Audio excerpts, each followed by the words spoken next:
Ya pemirsa, keterangan dari 4 menteri hari ini mulai dari Muhadjir Effendi, Erlangga Hartarto, bahkan juga Risma dan juga Sri Mulyani diharapkan bisa membuka tabir dari gugatan dilayangkan oleh kubu Ganjar dan juga Anies. Pemirsa, apakah benar bahwa ada unsur cawe-cawe, pengaruh yang diberikan oleh Presiden Jokowi, hingga kemudian bantuan sosial seakan-akan menguntungkan pihak dari 02, yakni Prabowo dan juga Gibran? Ataukah jangan-jangan keterangan dari 4 menteri hari ini justru membantah hal tersebut? Ayo mari kita bahas di Apa Kabar Indonesia malam hari ini. Dan di studio TV One tentunya sudah hadir 2 narasumber saya, mulai dari Bang Mardhani Alisera di sini mewakili tim Amin. Assalamualaikum warahmatullahi wabarakatuh. Waalaikumsalam warahmatullahi wabarakatuh. Saya juga sudah bersama dengan Kang Ujang Komarudin di sini. Kang Ujang, selamat malam. Assalamualaikum. Selamat malam, waalaikumsalam Mbak Caca. Saya akan menyapa juga 2 narasumber saya yang sudah tersambung di sini mewakili tim Ganjar Mahfud. Pastinya ada Bang Andreas Pareira dan juga Mas Habib ini mewakili pastinya Prabowo Gibran. Ini jarang-jarang Mas Habib biasanya ada di sini ya. Selamat malam, assalamualaikum Bapak-bapak. Assalamualaikum teman-teman. Bang Mardhani, Bang Ukom, Pak Andreas Pareira, Caca, Anissa. Baik ya, sebelum saya ke narasumber lewat sambungan Zoom, saya mau ke Bang Mardhani Alisera dulu.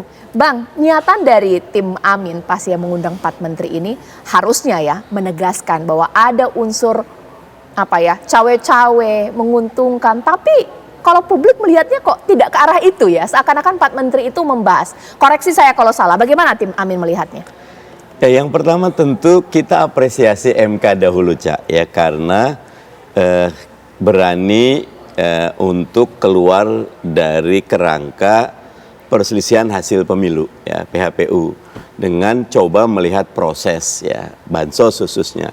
Jadi MK sangat memperhatikan petitum ataupun dasar-dasar argumen baik dari pemohon 1 atau pemohon 2 ya. Pemohon 2 itu 03 ya.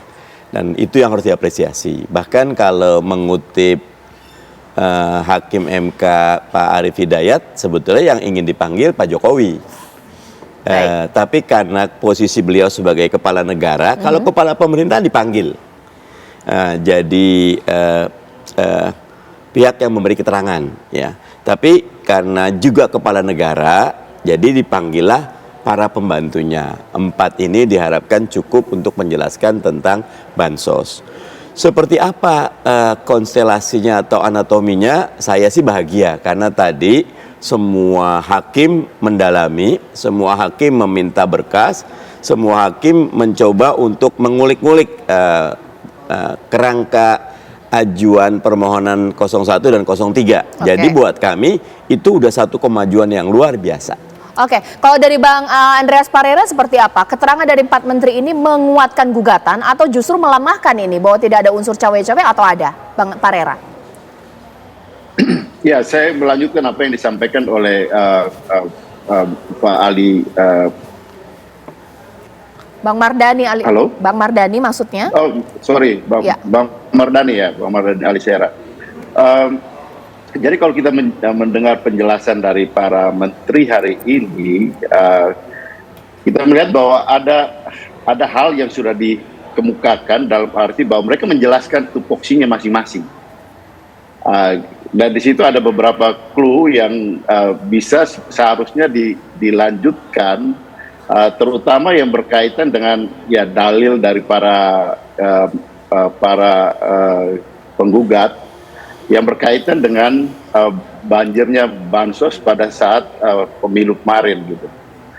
Nah, di sini para menteri menyampaikan tupoksinya masing-masing yang sebenarnya menyampaikan secara netral bahwa mereka menjalankan tugas. Pak Muhadjir menyampaikan bahwa dia membagikan sesuai dengan apa yang ya dari tupoksi Kementerian PMK-nya.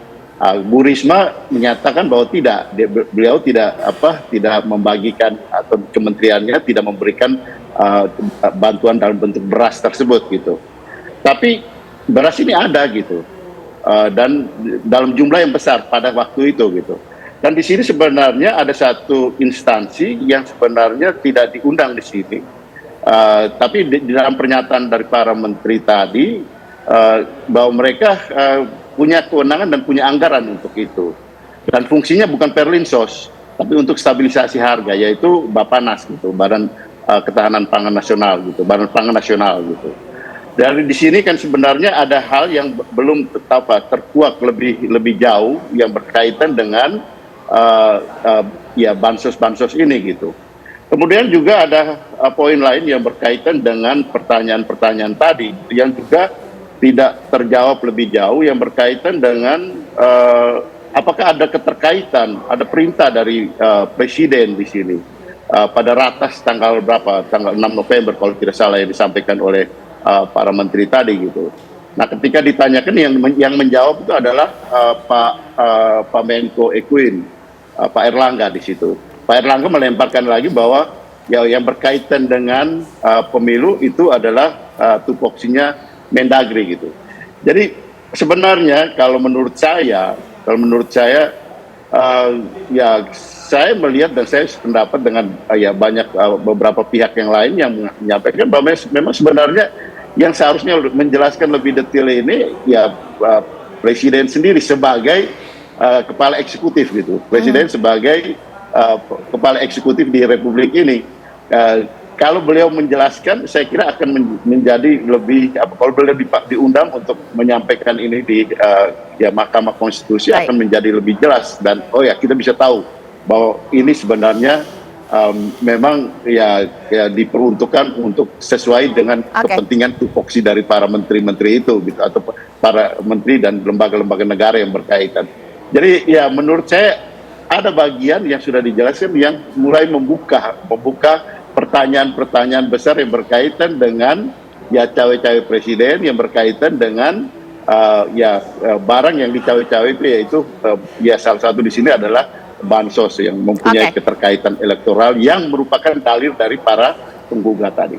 Baik, ditahan dulu Bang Parera, ditahan dulu Bang Mardhani. Sekarang saya ke Mas Habib. Terlepas dari pernyataan dari keempat menteri ini, Mas Habib, bahwa kehadiran dari empat menteri ini seakan-akan goalsnya dari pihak penggugat ini ya seperti itu. Mereka hadir, digali lebih dalam lagi, dan ada goals lain ini mau dicapai, bahwa dengan hadirnya empat menteri, nextnya Jokowi. Ini seperti apa?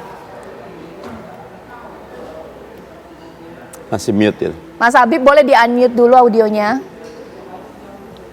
Ya, kalau mengacu kepada pengalaman saya berpraktek beracara di Mahkamah Konstitusi ya sejak 2009, 2014 ya, rasa-rasanya pemohon hari ini sudah game over dengan hadirnya empat menteri.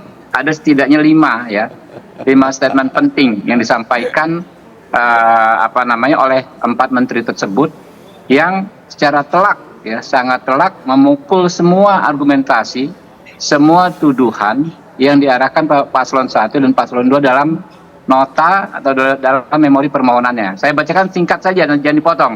Yang pertama, Saudari Sri Mulyani menyampaikan bahwa dana yang diberikan Jokowi saat kunker bukanlah dana bansos atau perlinsos, tetapi dana operasional presiden ya, berdasarkan peraturan Menteri Keuangan nomor 48 tahun 2008. Yang kedua, Menteri Sosial Risma mengatakan pencairan bansos awal tahun sudah dilakukan jauh sebelum dirinya menjabat sebagai Mensos. Jadi pada periode sebelumnya memang di awal tahun ini bukan hal yang luar biasa. Bentuknya cash transfer juga, bukan bentuk fisik yang bisa dimanipulasi. Kalau cash transfer kan orang tahu adalah memang dari pemerintah, dan ini relevan dengan survei yang mengatakan masyarakat sadar betul bansos itu bukan dari presiden, bukan dari Jokowi, tetapi dari pemerintah. Yang ketiga, Muhadjir Effendi, saudara Muhadjir mengatakan kunker Jokowi itu bukan hal yang baru, tetapi memang itu pola kepemimpinan beliau. Keempat, Saudari Sri Mulyani mengatakan tidak ada beda pembayaran bansos 2024 dengan sebelumnya, bansos di Januari Februari.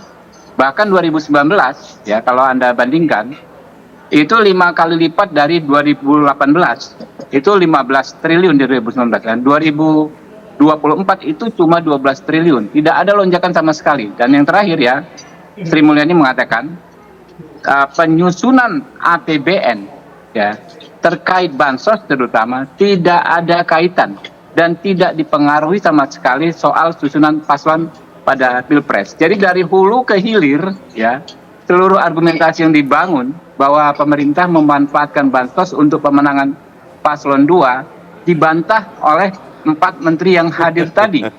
Sehingga menurut kami sidang kali ini sebetulnya kita sudah tidak memerlukan kesimpulan secara teknis, mensubmit memori kesimpulan. Masyarakat, publik, rakyat bawah sudah sangat paham ya bahwa tidak benar yang dituduhkan selama ini. Sehingga menurut saya kita nggak mau mendahului, insya Allah hakim konstitusi akan bersikap sebagai negarawan ya, akan menolak permohonan paslon 1 dan paslon 2. Oke, ya ditahan dulu Mas Habib, nanti sesaat lagi saya tanya kepada Kang Ujang. Ini bukan persoalan hukum tapi juga persoalan politik. Kalau kata Mas Habib ini sudah game over. Apakah bahwa ada yang disasar lain nih dari tim kubu dari Ganjar dan juga Anies bahwa bukan game over tapi game on? Masih ada lagi target berikutnya, sesaat lagi. Kang Ujang, kalau secara politik benar dikatakan oleh Mas Habib, udah game over ini atau jangan-jangan bentar, ini baru mau mulai, masih game on, ini seperti apa melihatnya?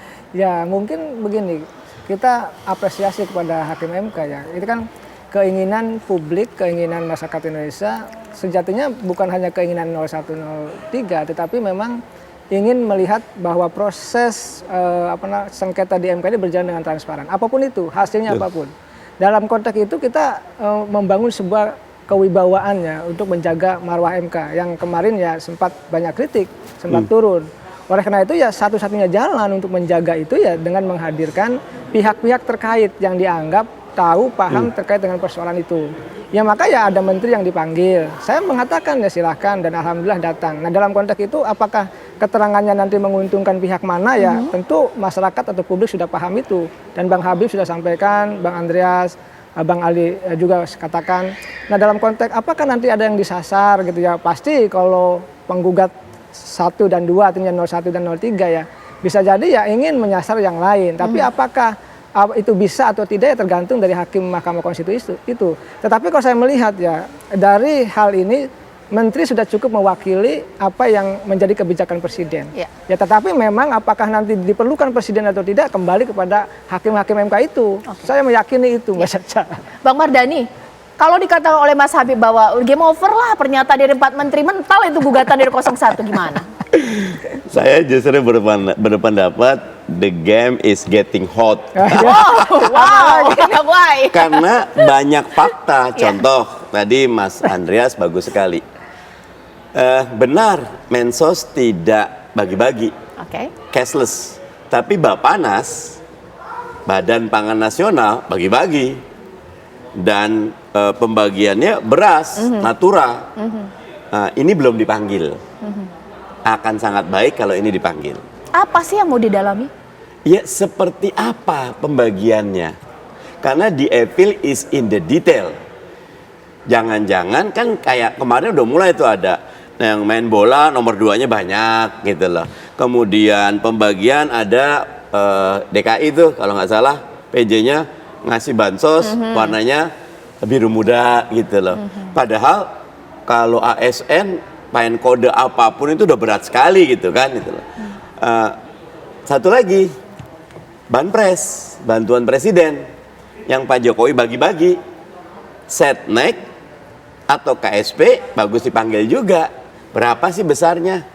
Jangan-jangan jumbo, walaupun saya juga tahu karena saya di Komisi 2, Setnek Seskap, KSP ada di Komisi 2. Tetapi dari mana? Adakah sumber lainnya? Seperti apa pembagiannya? Pak Andreas bagus sekali tuh, pemohon 2.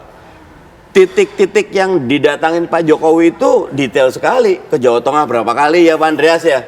Nah itu pandangan saya belum terbuka, belum terjawab. Karena banyak yang dikasih itu Banpres. Nah makanya buat saya, the game is getting hot. Oke, nanti sesaat lagi Mas Habib akan bahas, membalas, bahkan juga menjawab bukan game is over. The game is getting hot. Panas ini sesaat lagi, usai jeda berikut.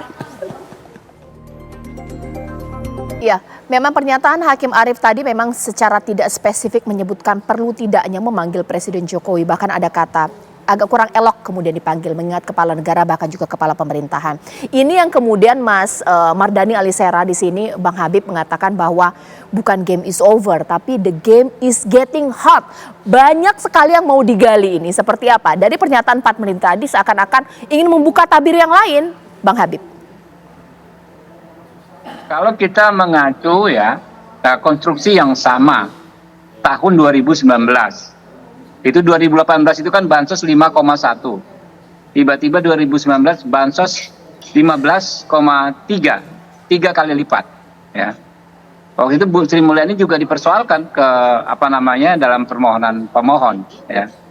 Tapi dalam pertimbangan hukumnya ya, Mahkamah mengatakan karena hal-hal yang didalilkan pemohon hanya berdasarkan logika, lalu penalaran yang wajar, yang semuanya itu asumtif, tetapi tidak faktual dan tidak ada korelasi faktual dengan perolehan suara, maka Mahkamah tidak mungkin membenarkan dalil disampaikan oleh pemohon.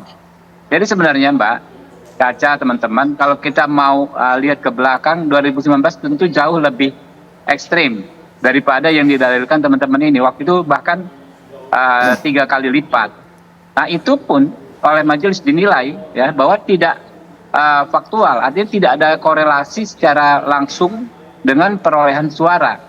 Padahal memang kalau kita bicara Mahkamah Konstitusi, pada akhirnya mereka ketat ya, sekokok tembok Cina kalau kata teman-teman pendiriannya ketika mengadili perkara PHPU ini tetap harus ada argumentasi yang menghubungkan antara tuduhan-tuduhan kecurangan, tuduhan-tuduhan pelanggaran dengan perolehan suara yang faktual. Nah ini dia. Nah kenapa Mahkamah Konstitusi membuka lebar-lebar ruang perdebatan sampai dengan memanggil 4 menteri?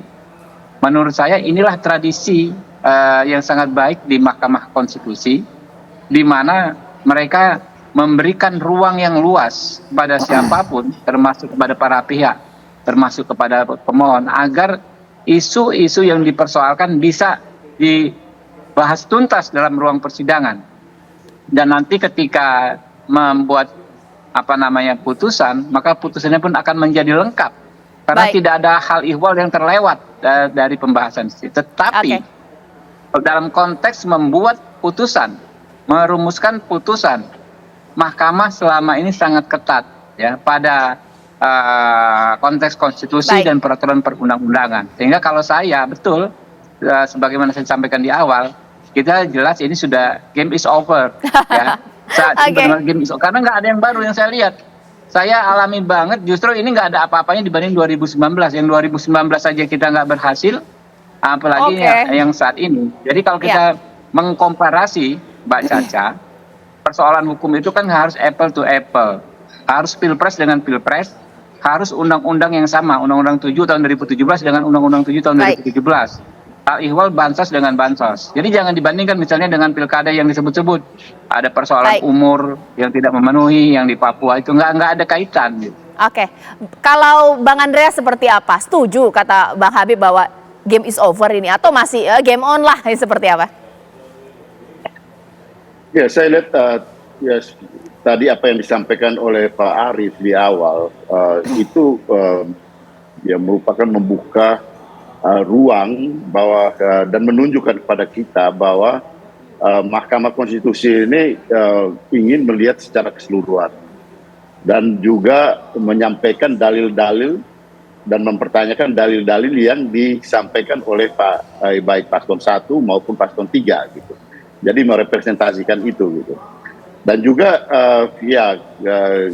beliau juga menyampaikan bahwa seharusnya ini ada presiden juga menyampaikan, tapi kurang elok gitu kalau mengundang presiden memanggil presiden sebagai kepala negara gitu. Tapi saya membayangkan bahwa ini akan menjadi lebih jelas ya, dan mungkin akan baik juga buat proses menjelaskan proses ini ya, karena presiden itu juga kepala eksekutif gitu. Saya membayangkan yang menyampaikan penjelasan ini presiden dan di belakangnya para menteri gitu, menteri-menteri yang terkait dengan peristiwa yang ada yang berkaitan dengan pemilu ini gitu. Jadi ini akan menuntaskan banyak hal gitu, menuntaskan semua hal yang dipertanyakan oleh para penggugat maupun yang menjadi pertanyaan di masyarakat yang berkaitan dengan ya cawe-cawe presiden tadi gitu. Karena itulah kata kuncinya. Karena di sini kan kelihatan betul bahwa Mahkamah Konstitusi ini mau membuka apa yang dimaksudkan dengan nepotisme itu gitu. Jadi sekarang ini kelihatan betul bukan soal hanya mengadili penghitungan suara gitu, perselisihan suara, tapi ini adalah mengadili persoalan nepotisme yang digugat oleh para penggugat baik paslon 01 maupun 03 gitu.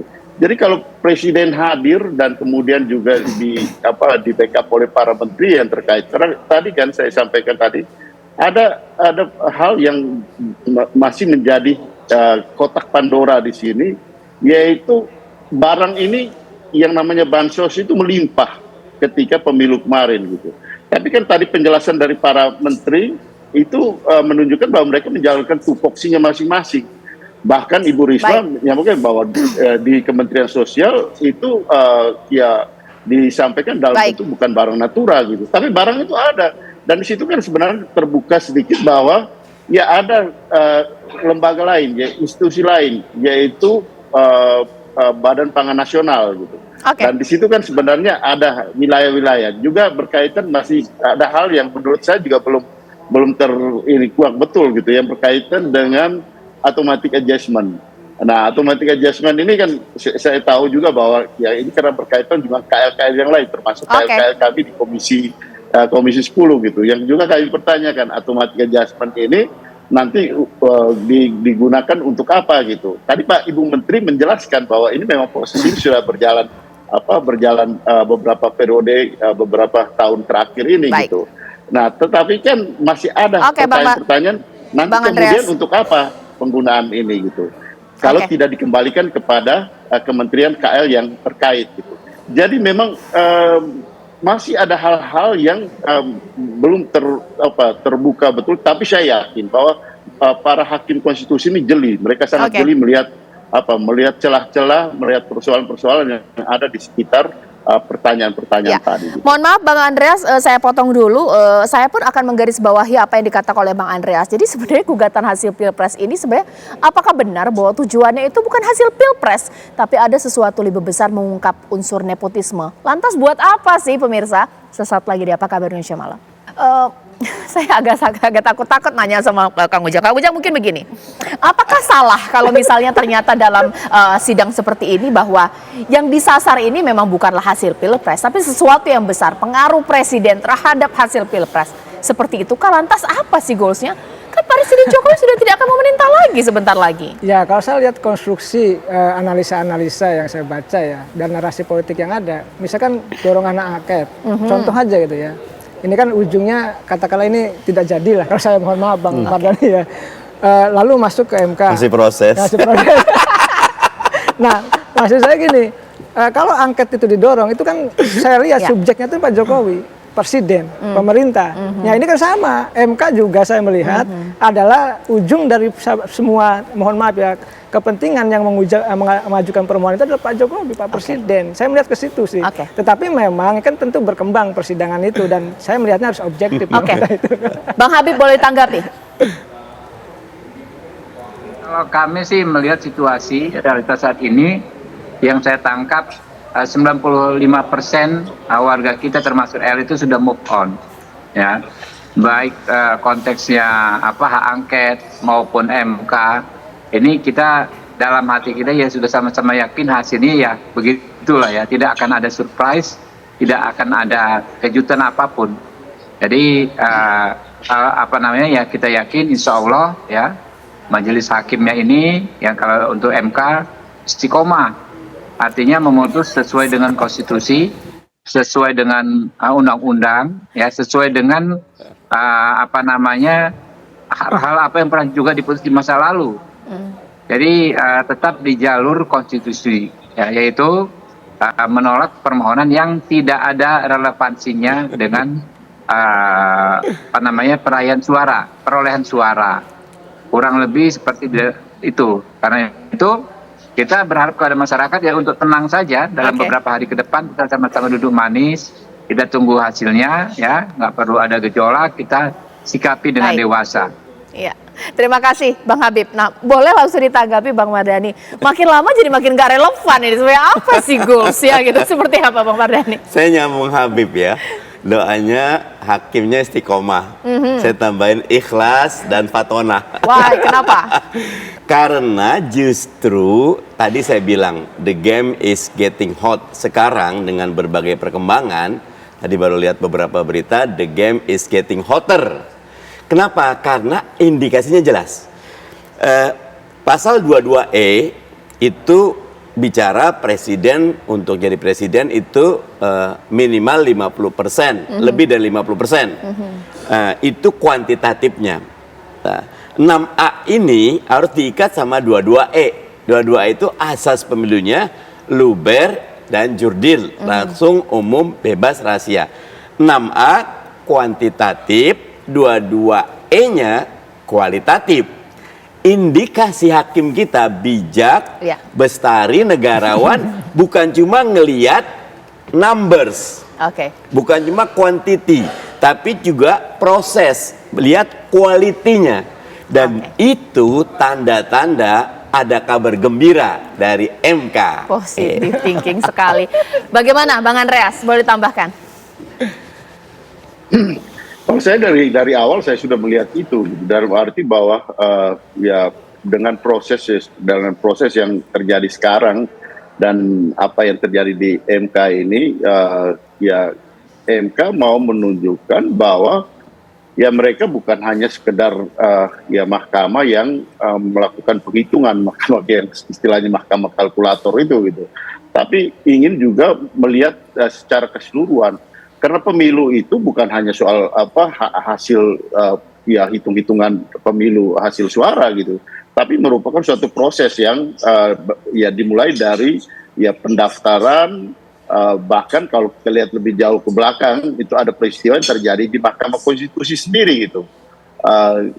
Dan itu ya saya kira di sini MK juga ingin menunjukkan bahwa apa yang pernah terjadi itu ya ini merupakan bagian dari proses yang kemudian berjalan gitu. Jadi pertanyaan-pertanyaan banyak hal yang terjadi di dalam proses yang kita lihat beberapa hari terakhir ini menunjukkan ada perubahan yang sangat positif untuk pembelajaran kita yang berkaitan dengan bagaimana kita melihat pemilu, bagaimana kita melihat pentingnya pemilu ini sebagai pilar utama dari demokrasi yang ingin kita bangun. Menghormati menghormati suara rakyat.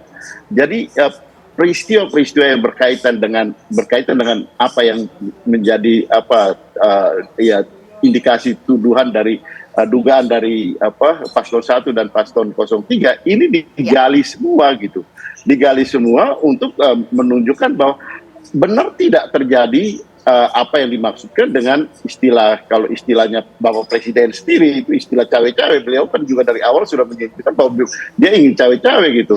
Dan cawe-cawe ini berkaitan dengan tadi yang disampaikan oleh Mas Mardhani tadi, bahwa itu berkaitan dengan ya pemilu yang jurdil, dan itu di sini sedang dibuka, sehingga kembali saya katakan tadi seharusnya ya dan sebaiknya ya Bapak Presiden sendiri yang menjelaskan gitu. Diundang untuk menjelaskan apa yang terjadi di dalam proses ini. Kalau itu akan terjadi, itu akan jauh lebih baik untuk menjelaskan semua peristiwa-peristiwa yang menjadi dugaan baik di kalangan paslon 01 dan 03 maupun apa yang terjadi di masyarakat. Karena sekarang juga sampai sekarang juga masih banyak pertanyaan-pertanyaan yang berkaitan dengan proses pemilu dan hasil ini gitu. Dan saya kira ya ini adalah panggung yang bagus untuk pembelajaran demokrasi kita. Oke. Ya, terima kasih Bang Andreas. Tadi ada Mas Habib, bahkan juga Bang Mardhani, ada Kang Ujang. Masyarakat jangan terprovokasi. Kita saksikan sajalah sidang di MK layaknya sebuah show pemirsa. Mulai dari kita belajar hukum di sana, bahkan juga kita melihat gejala politik yang ada di dalamnya.